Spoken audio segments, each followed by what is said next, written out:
Hello बच्चों। आपका हमारे यूट्यूब चैनल दीपक सर क्लासेस में स्वागत है। बच्चों आज की क्लास में एक्सरसाइज 8.2 का क्वेश्चन नंबर 12 एंड 13 करेंगे। तो पहले क्वेश्चन नंबर 12 को रीड कर लो एक बार। जैसे अच्छा ये थोड़ा सा ना मुझसे मिस्टेक हो गई थी, जब मैं सम वाला फॉर्मूला बता रहा था तो मैंने ये कह दिया था कि ये फॉर्मूला लगाना है जब आर की वैल्यू ग्रेटर देन 0 होगी, तो ऐसा नहीं ग्रेटर देन 1 होगी और इसमें लेस देन 1। ठीक है, तो ध्यान रखना। चलो देखो क्या कह रखा है, ध्यान समझना। फर्स्ट 3 टर्म्स ऑफ जीपी का जो सम है ना, यानी जीपी की 3 टर्म्स का सम दे रखा है हमें 39/10। तो A1 A2 A3 और उनका प्रोडक्ट 1 है। उनका प्रोडक्ट 1 का मतलब A1 A2 A3 1 है। चलो सुनो, हमें क्या निकालना है, आपको कॉमन रेशियो निकालना है and the terms, find the common ratio and the term. ये गिवन में हो गया, ठीक है। टू फाइंड में लिख सकते हो कि आपको आर निकालना है और एंड द टर्म्स, टर्म्स का मतलब ए की वैल्यू A1 A2 और A3 की वैल्यू, यही करना है। ठीक है, चलो करते हैं। देखो ये जो चीज दी गई है, अच्छा इसमें से मैं पहले इसी को लिख लेता हूँ।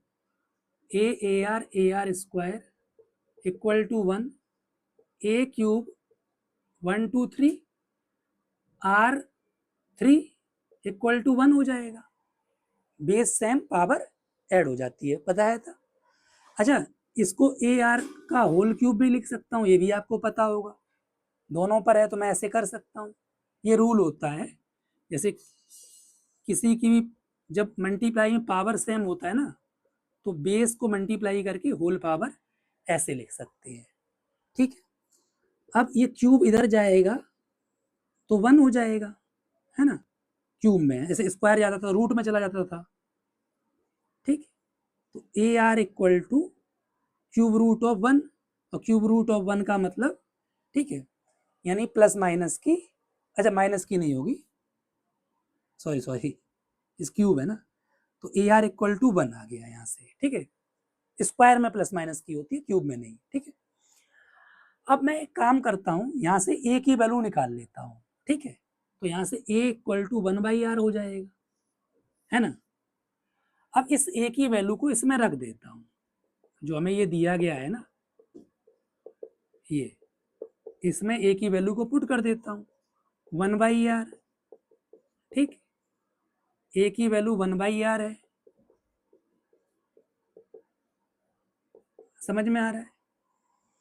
ये आर से आर कैंसिल आउट, इस आर से ई आर कैंसिल, तो 1/r plus 1 plus R is equal to 39/10। इतना समझ में आ रहा है पक्का। चलो इधर एलसीएम ले लेंगे तो आर आएगा 1 प्लस आर स्क्वायर हो जाएगा, है ना। आर को आर से डिवाइड करा तो 1 आया, तो इंटू 1, है ना। आर को 1 से तो इंटू आर, समझ में ये चीज तो आ गई होगी। Is equal to 39/10। अब क्या होगा, ये क्रॉस मल्टीप्लाई होगा तो 10 का होगा, 10 1 जा 10, 10r plus 10r square is equal to 39r। ठीक है, अच्छा 10r square plus 10r minus 39r plus 10 equal to 0। इसे देख लो, मैं इरेज कर रहा हूँ, मैं इसे साइड में लिख देता हूँ। ए इक्वल टू जो 1/r आया है ना, इधर लिख देता हूँ ए इक्वल टू 1/r, है ना। इसे हम फर्स्ट इक्वेशन कह देते हैं। ठीक है, समझ में आ रहा है। अभी यहाँ से आर की वैल्यू आ जाएगी, फिर वहाँ उसमें हम रख देंगे तो ए की भी निकल आएगी। अच्छा चलो अब इधर आ जाओ, 10r square minus 29r plus 10 is equal to 0। ठीक है, चीजें इतनी समझ में आ रही हैं। ठीक है, अब ऐसा कुछ फैक्टर करना है 100 का, इसका और इसका मल्टीप्लाई करेंगे विथ साइन, है ना। और ऐसा कुछ फैक्टर करना है कि जिनका सम 29 आ रहा है। ठीक है, और मल्टीप्लाई वापस 100 आए, कुछ गलत तो नहीं हो रहा है, देख लेते हैं एक बार, कुछ गलत तो नहीं है। ठीक है, ठीक है, 39r 10r² + 10r, ठीक ही है चीज़ें।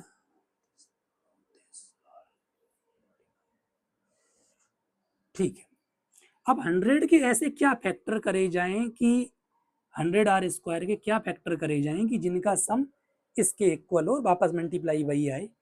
तो देखो, लिखने को तो आप 10 और 29 लिख सकते हो, 10 और 29 तो नहीं, 10 और 20 लिख सकते हो, नहीं नहीं, 20 और 9 लिख सकते हो, इनका सम तो आ जाएगा 29r, लेकिन मल्टीप्लाई वापस 100 नहीं आएगा। तो क्या फैक्टर हो सकते हैं, ये दिमाग लगाते हैं। तो एक काम करते हैं, 100 के ऐसे फैक्टर पहले कर लेते हैं, इसी में से सोचेंगे, डायरेक्ट नहीं सोच पा रहे हैं तो क्या करें। ठीक, अब दिमाग दौड़ाते हैं। 2 2 जा 4, 4 5 जा 20, 2 2 जा 4, 4 5 जा 20, 20 और 5, 20 और 5 का सम 29 नहीं आएगा, तो ये तो पॉसिबल नहीं है। और कुछ सोचते हैं, 5 5 जा 25, 25 और देखो ये 25 आया इन दोनों का मल्टीप्लाई, और इनका ऊपर वालों का 4 आया। अब ये हो सकता है 25, देखो समझो हमें माइनस का 29r लाना है, तो -25r -4r, जिनका जिनका ऐड जो आएगा -29r आएगा और मल्टीप्लाई 100r² आएगा। समझ में आ गया? ठीक है, तो चलो देखो, तो -29r की जगह लिख देंगे -25r -4r + 10 = 0। अच्छा, इन दोनों में से मैं क्या कॉमन ले लूँ, 5r कॉमन ले लूँ। अब जो चीज़ इस ब्रैकेट में आती है वही इस ब्रैकेट में भी आएगी। तो लेकिन दिक्कत ये है, 5r कॉमन लेने पर, अब चलो तो 2 यहाँ से क्या ले लिया जाए, -2 कॉमन ले लिया जाए। -2 कॉमन लोगे तभी तो ब्रैकेट इसके अंदर 2r बचेगा पॉजिटिव का। ओनली 2 कॉमन लेते हो तो -2r बचता। बात समझ में आ रही है? तो 2 कॉमन लिया तो 2r - 5। ये चीज़ ध्यान रखना, जो इस ब्रैकेट में आए वही इस ब्रैकेट में आना चाहिए। बातें समझ में आ रही हैं?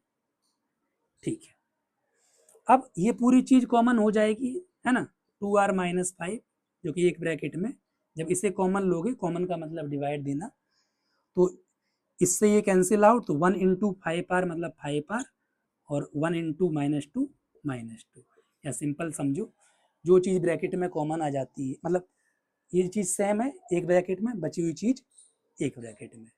समझ में आ रहा है? एक बार 2r - 5 को 0 के इक्वल रखेंगे, एक बार 5r - 2 को 0 के इक्वल, 2r = 5, r = 5/2।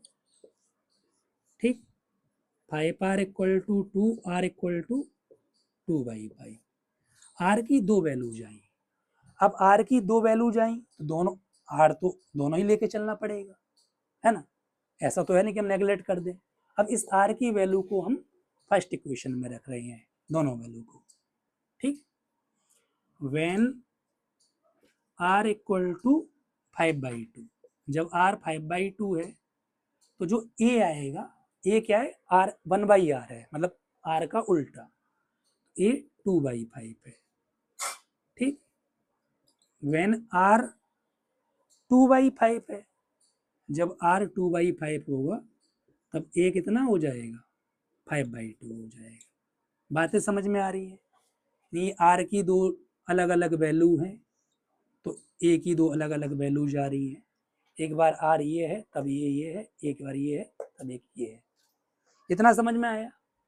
चलो, तो कॉमन रेशियो बोला था, तो कॉमन रेशियो मतलब r की वैल्यू तो आ गई, मतलब r 5/2 भी हो सकती है और 2/5 भी हो सकती है। और टर्म्स बोली थी, मतलब a1 a2 a3, तो ये भी हम निकाल के आपको दिखा दे रहे हैं, एक बार देख लो, मैं अरेंज करने जा रहा हूँ। a1 a2 a3 निकालना है, तो देखो सुनो, अब मैं क्या काम कर रहा हूं, अब पहले तो मैं समझना, पहले मैं निकाल रहा हूँ इस केस को लेके चल रहा हूँ जब ए 2/5 है और आर 5/2 है, ए इक्वल टू 2/5 और आर इक्वल टू 5/2। समझ में आ रहा है? चलो अब देखो A1 तो दे रखा है, A1 तो 2/5, A2 यानी AR होगा यानी 2/5 इंटू 5/2। ठीक, यानी मैं बोलूं तो A2 1, एक मिनट रुकना, बस रुक जाओ। अच्छा देखो सुनो, कुछ काम पड़ गया था इसलिए चला गया था। ठीक है, A2 1 आ गया है। ठीक है, अब A3 निकालते हैं। आपको A1 A2 A3 तो निकालना था ना। ठीक है, एक मिनट रुक जाओ। चलो अब A3 निकालते हैं। AR2, A कितना है 2/5, R कितना है 5/2 का होल स्क्वायर। ठीक है, 2/5, 5 का स्क्वायर 25 और 2 का 4, 2 2 जा 4, 5 5 जा 25 मतलब 5/2। यानी जब, ध्यान सुनना, मैं दूसरा मार्कर यूज करता हूँ। जब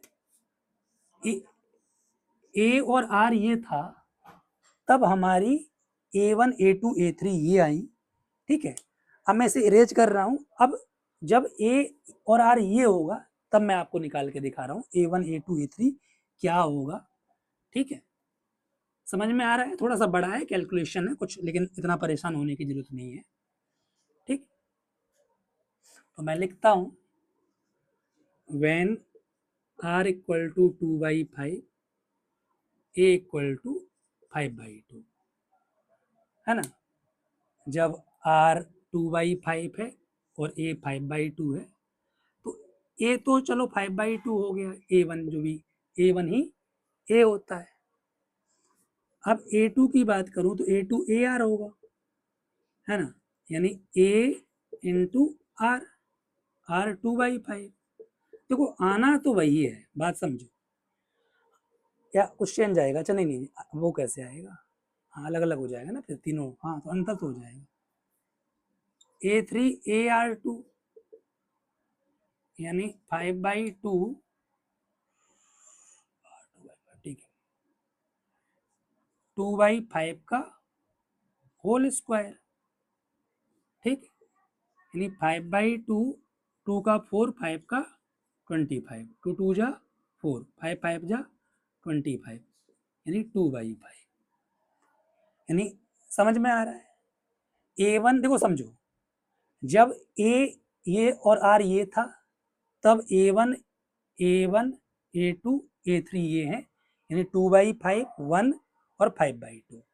जब A 5/2 और R ये है तब A1 ये है, A2 ये है और A3 ये है। समझ में आ गया? और कॉमन रेशियो तो कुल मिला के लास्ट में लैंग्वेज में लिख दोगे, common ratios are 2/5 and 5/2 and the terms are ये और ये। समझ में आया? देख लो, फिर मैं 13 क्वेश्चन कराता हूं। हाँ, अब क्वेश्चन नंबर 13 देखो। क्वेश्चन नंबर 13 क्या कह रहा है, यानी इस जीपी की कितनी टर्म्स का सम 120 होगा। अब हमें तो नहीं पता, जब नहीं पता तो फिर क्या करेंगे, छोड़ देंगे? नहीं, हम लोग मान लेंगे कि एन टर्म का सम, जीपी की एन टर्म का सम 120 होगा। Let sum of N terms भी 120, यानी एन टर्म का सम कितना होगा 120 होगा। चलो यहाँ पे देखो ए जो है 3 है और आर जो है आर भी 3 है, 3 की पावर 2 है तो 3 आएगा। तो आर की वैल्यू ग्रेटर देन 1 है, तो ये फॉर्मूला बताया था कि जब आर की वैल्यू ग्रेटर देन 1 होती है तो सम के लिए ये वाला फॉर्मूला यूज करते हैं। ठीक, ए आर एन -1, ठीक, समझ ना। रुक जाओ, पहले एक काम करते हैं, पहले लिख देते हैं ना डायरेक्ट ही। चलो ठीक है, उससे कोई दिक्कत नहीं है, r माइनस वन ना, ठीक। एन हमने माना था एन टर्म का सम 120 माना था, तो एस एन की जगह 120 रख दिया।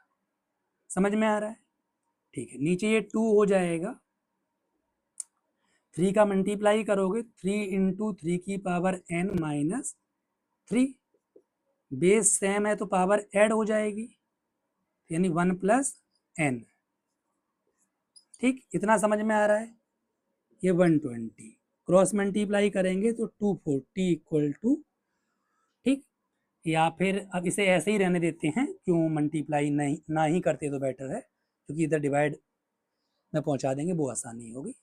ठीक है, तो इसे मल्टीप्लाई मत करना, चलो ये मल्टीप्लाई मत करना, ऐसे आसानी हो जाएगी, इसे ऐसे ही लिखा रहने दो।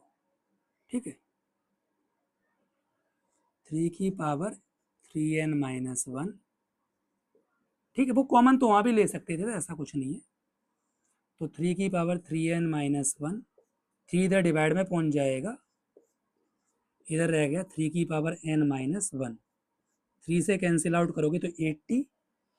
ठीक, अब इधर आ जाओ, यानी इधर जो बचा 80 इज इक्वल टू 3 की पावर n माइनस 1। इतना समझ में आया?